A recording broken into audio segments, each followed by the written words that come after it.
ritrovati a Edicola Friuli. Oggi andiamo a Udine, in centro città, in Largo del Pecide, a conoscere un'altra coppia di edicolanti, Monica e Antonio, che da Napoli 9 anni fa si sono trasferiti a Udine e da diversi anni appunto gestiscono il punto vendita nel cuore della città.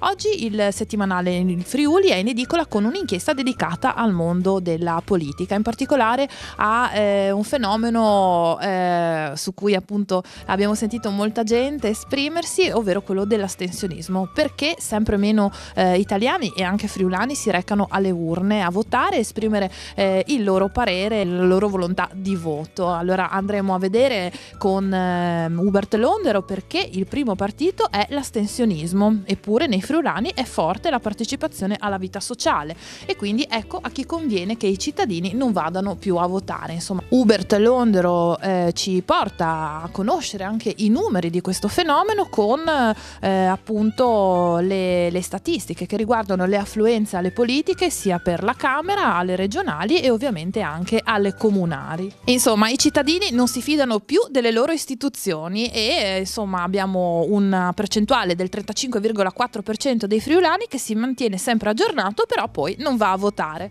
Ciao. Buongiorno. Alessandro Di Giusto però ci dice basta parole, i friulani disertano comizi e cortei, sono diffidenti però non certo indifferenti, e ce lo racconteranno proprio gli udinesi che oggi siamo andati a intervistare in città. Udine, una città che si appresta a vivere il Natale e quindi insomma addobbata a festa per l'occasione. Andiamo a conoscere i nuovi edicolanti.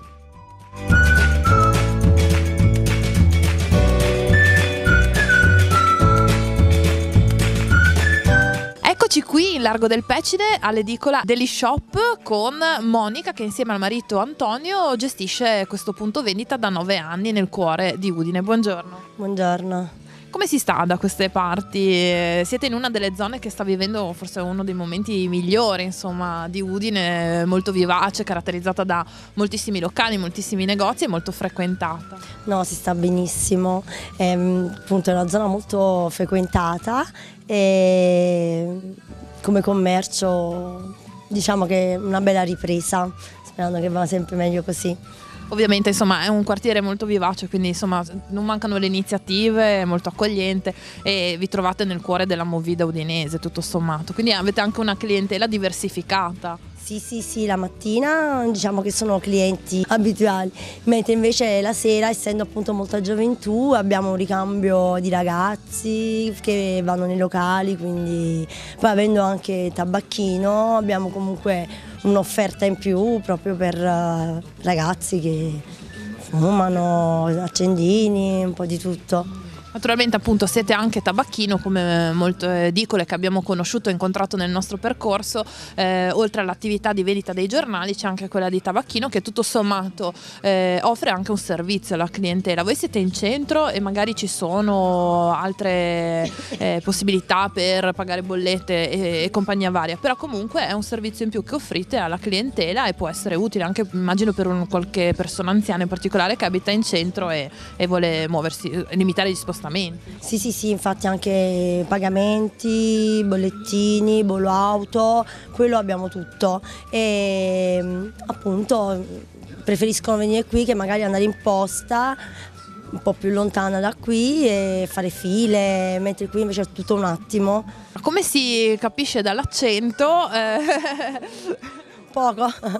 Poco. E voi siete originari di Napoli e da Napoli 9 anni fa circa avete scelto Udine come città in cui stabilirvi. Sì, sono 9 anni che siamo qui, ci troviamo benissimo, ho cresciuto 3 bambini qui, quindi bene e niente, perché è una città abbastanza tranquilla dove appunto si vive bene, anche a livello scolastico mi trovo benissimo, i bambini sono proprio tranquilli, niente.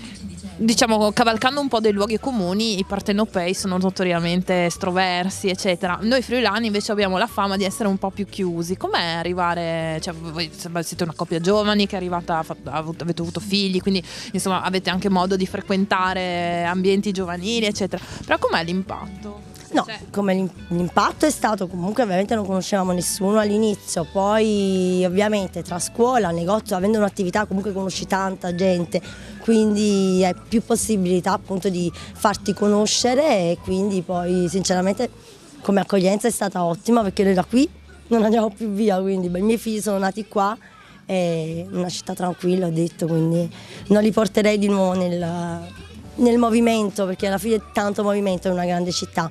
Mentre invece qua Ancora una città a misura d'uomo. misura d'uomo, vivibile tranquillamente, sì. Però insomma tutto sommato Napoli è sempre nel cuore, abbiamo parlato con lei di calcio, però non è una grande tifosa, mentre marito e figli... Sì, ce l'hanno nel sangue. Abbiamo parlato di Napoli e dei vostri figli che sono tifosi, ma Antonio, il capofamiglia, il tifoso numero 1, forse è lei?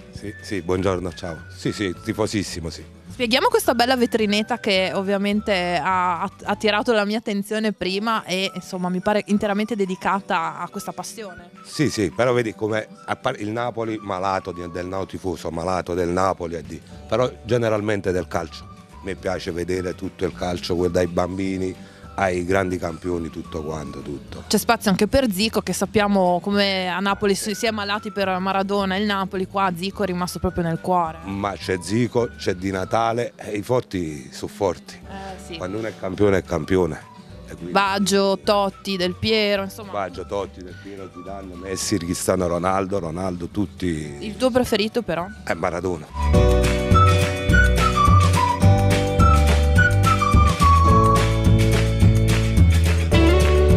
Sempre più persone anche in Friuli non vanno a votare, che cosa ne pensa?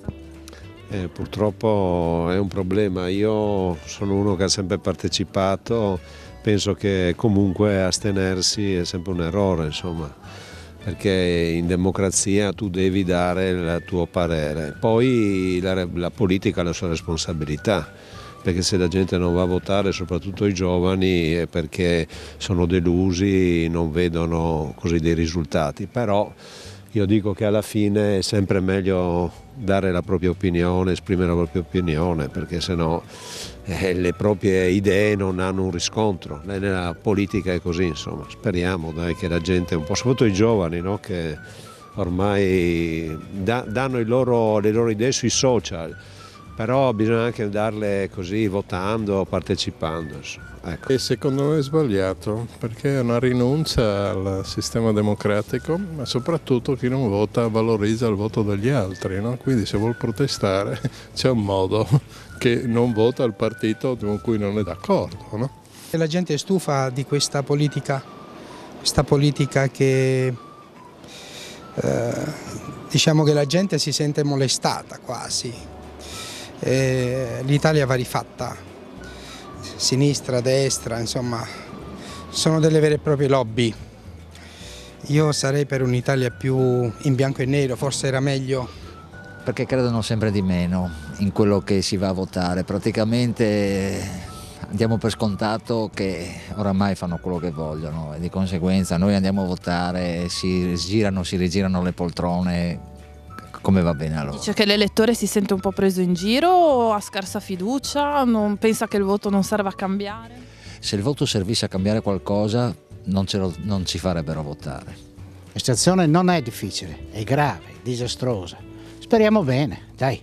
E chi non va a votare però, se la situazione è così grave e disastrosa, come può manifestare? Sbaglia in pieno, ma non è colpa di chi non va a votare, è colpa che la politica che è stata fatta fino ad oggi ha fatto sì che la gente perde la fiducia nella politica e quindi uno non va a votare perché dice vado a votare per Tizio, poi quando è il momento viene eletto Caio perché è una manovra politica, allora a me non va bene, quindi non vado, però sbagliano, sarà difficile riuscire a convincerli, quello è il problema. La gente ha perso la fiducia nelle istituzioni politiche, partiti, tutto.